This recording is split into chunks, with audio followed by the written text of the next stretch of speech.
नमस्कार मित्रों, हमारे चैनल अद्भुत ज्ञान सुविचार में आपका स्वागत है। आज की कहानी है जीवन की डोर। रमेश क्लास 8 का स्टूडेंट था। वह जब क्लास में होता तब बाहर खेलने के बारे में सोचता और जब खेलने का मौका मिलता तो वो कहीं घूमने के बारे में सोचता। इस तरह वह कभी भी प्रेजेंट मोमेंट को एंजॉय नहीं करता बल्कि कुछ न कुछ आगे का सोचा करता। उसके घर वाले और दोस्त भी उसकी इस आदत से परेशान थे। एक बार रमेश अकेले ही पास के जंगलों में घूमने निकल गया। थोड़ी देर चलने के बाद उसे थकान हो गई और वह वहीं नरम घासों पर लेट गया। जल्द ही उसे नींद आ गई और वह सो गया। सोने के कुछ देर बाद एक आवाज़ आई, रमेश रमेश। रमेश ने आंखें खोली तो सफ़ेद वस्त्रों में एक परी खड़ी थी। वह बहुत सुंदर थी और उसने अपने एक हाथ में जादुई छड़ी ले रखी थी और दूसरे हाथ में एक मैजिकल बॉल थी जिसमें से एक सुनहरा धागा लटक रहा था। रमेश परी को देखकर खुशी से झूम उठा और कुछ देर परी से बात करने के बाद बोला, आपके हाथ में जो छड़ी है उसे तो मैं जानता हूँ, पर आपने जो ये बॉल ली हुई है उससे ये सुनहरा धागा कैसा लटक रहा है। परी मुस्कुराई, रमेश, यह कोई मामूली धागा नहीं है। दरअसल यह तुम्हारे जीवन की डोर है। अगर तुम इसे हल्का सा खींचोगे तो तुम्हारे जीवन के कुछ घंटे कुछ सेकंड में बीत जाएंगे।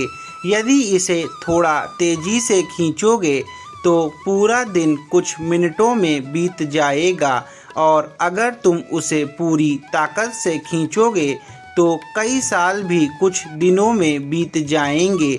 तो क्या आप ये मुझे दे सकती हैं? रमेश ने उत्सुकता से पूछा। हाँ हाँ, क्यों नहीं, ये लो, पकड़ो इसे, पर ध्यान रहे एक बार अगर समय में तुम आगे चले गए तो पीछे नहीं आ सकते। परी ने जीवन की डोर रमेश के हाथों में थमाते हुए कहा और फौरन अदृश्य हो गई। अगले दिन रमेश क्लास में बैठा खेलने के बारे में सोच रहा था, पर टीचर के रहते वो बाहर जाता भी तो कैसे। तभी उसे परी द्वारा दी गई सुनहरे धागों वाली बॉल का ख्याल आया। उसने धीरे से बॉल निकाली और डोर को जरा सा खींच दिया। कुछ ही सेकंड में वह मैदान में खेल रहा था। वाह, मज़ा आ गया, रमेश ने मन ही मन सोचा।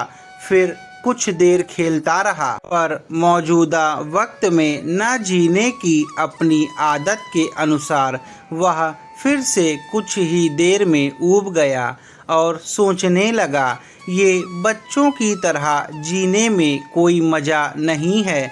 क्यों ना मैं अपने जीवन की डोर को खींचकर जवानी में ले जाऊं। और झटपट उसने डोर कुछ तेजी से खींच दी। रमेश अब एक शादीशुदा आदमी बन चुका था और अपने 2 प्यारे प्यारे बच्चों के साथ रह रहा था। उसकी प्यारी माँ, जो उसे जान से भी ज़्यादा चाहती थी, अब बूढ़ी हो चुकी थी और पिता, जो उसे अपने कंधों पर बैठाकर घुमा करते थे, वृद्ध और बीमार हो चले थे। इस परिवर्तन से रमेश अपने माता पिता के लिए थोड़ा दुखी जरूर था, पर अपना परिवार और बच्चे हो जाने के कारण उसे बहुत अच्छा महसूस हो रहा था। 1-2 महीनों सब ठीक ठाक चला, पर रमेश ने कभी अपने वर्तमान को आनंद के साथ जीना सीखा ही नहीं था। कुछ दिन बाद वह सोचने लगा, मेरे ऊपर परिवार की कितनी जिम्मेदारी आ गई है। बच्चों को संभालना इतना आसान भी नहीं, ऊपर से ऑफिस की टेंशन अलग है। माता पिता का स्वास्थ्य भी ठीक नहीं रहता। इससे अच्छा तो मैं रिटायर हो जाता और आराम की ज़िंदगी जीता। और यही सोचते सोचते उसने जीवन की डोर को पूरी ताकत से खींच दिया। कुछ ही दिनों में वह एक 80 साल का वृद्ध हो गया। अब सब कुछ बदल चुका था। उसके सारे बाल सफ़ेद हो चुके थे, झुर्रियाँ लटक रही थीं। उसके माता पिता कब के उसे छोड़कर जा चुके थे। यहाँ तक कि उसकी प्यारी पत्नी भी किसी बीमारी के कारण मर चुकी थी। वह घर में बिल्कुल अकेला था। बस कभी कभी दूसरे शहरों में बसे उसके बच्चे उससे बात कर लेते। लाइफ में पहली बार रमेश को एहसास हो रहा था कि उसने कभी अपनी ज़िंदगी को एंजॉय नहीं किया। उसने ना स्कूल डेज में मस्ती की, ना कभी कॉलेज का मुंह देखा, ना कभी अपनी पत्नी के साथ कहीं घूमने गया और ना ही अपने माता पिता के साथ अच्छे पल बिताए। यहाँ तक कि वो अपने प्यारे बच्चों का बचपन भी ठीक से नहीं देख पाया। आज रमेश बेहद दुखी था। अपना बीता हुआ कल देखकर वह समझ पा रहा था कि अपनी बेचैनी और व्याकुलता में उसने जीवन की कितनी सारी छोटी छोटी खुशियाँ यूं ही गंवा दी।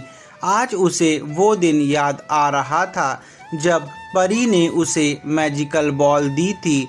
एक बार फिर वह उठा और उसी जंगल में जाने लगा और बचपन में वह जिस जगह परी से मिला था वहीं मायूस बैठ अपने आंसू बहाने लगा। भी किसी की आवाज़ आई, रमेश रमेश। रमेश ने पलट कर देखा तो एक बार फिर वही परी उसके सामने खड़ी थी। परी ने पूछा, क्या तुमने मेरा स्पेशल गिफ्ट एंजॉय किया? पहले तो वो मुझे अच्छा लगा पर अब मुझे उस गिफ्ट से नफरत है।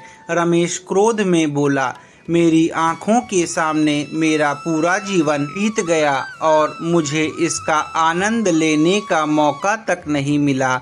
हाँ, अगर मैं अपनी ज़िंदगी नॉर्मल तरीके से जीता तो उसमें सुख के साथ दुख भी होते, पर मैजिकल बॉल के कारण मैं उनमें से किसी का भी अनुभव नहीं कर पाया। मैं आज अंदर से बिल्कुल खाली महसूस कर रहा हूँ। मैंने ईश्वर का दिया ये अनमोल जीवन बर्बाद कर दिया। रमेश निराश होते हुए बोला, ओहो, तुम तो मेरे तोहफे के शुक्रगुजार होने की बजाय उसकी बुराई कर रहे हो। खैर, मैं तुम्हें एक और गिफ्ट दे सकती हूँ। बताओ क्या चाहिए तुम्हें?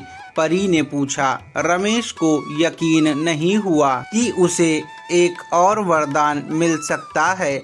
वह खुशी से भावुक होते हुए बोला, मैं फिर से वही पहले वाला स्कूल बॉय बनना चाहता हूँ। मैं समझ चुका हूँ कि जीवन का हर एक पल जीना चाहिए।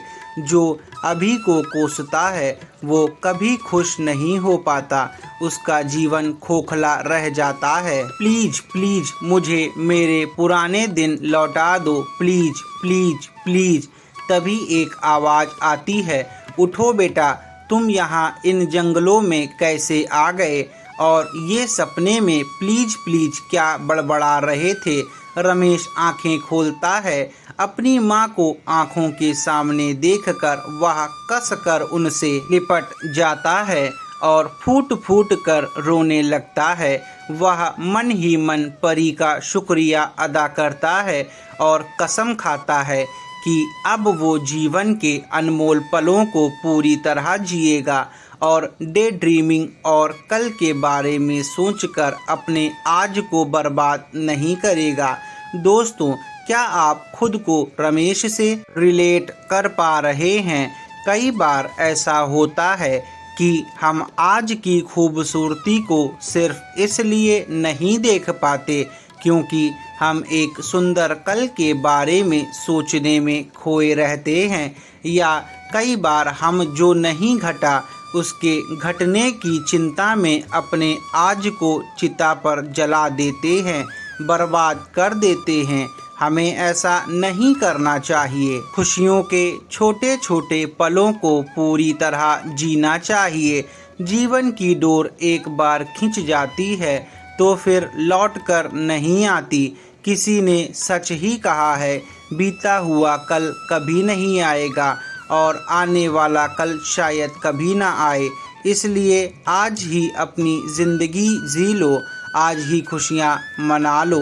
तो दोस्तों, आपको कैसी लगी ये कहानी हमें कमेंट में ज़रूर बताइएगा। और अभी तक आपने हमारे चैनल अद्भुत ज्ञान सुविचार को सब्सक्राइब नहीं किया है तो सब्सक्राइब करें और बेल आइकन को दबाना ना भूलें।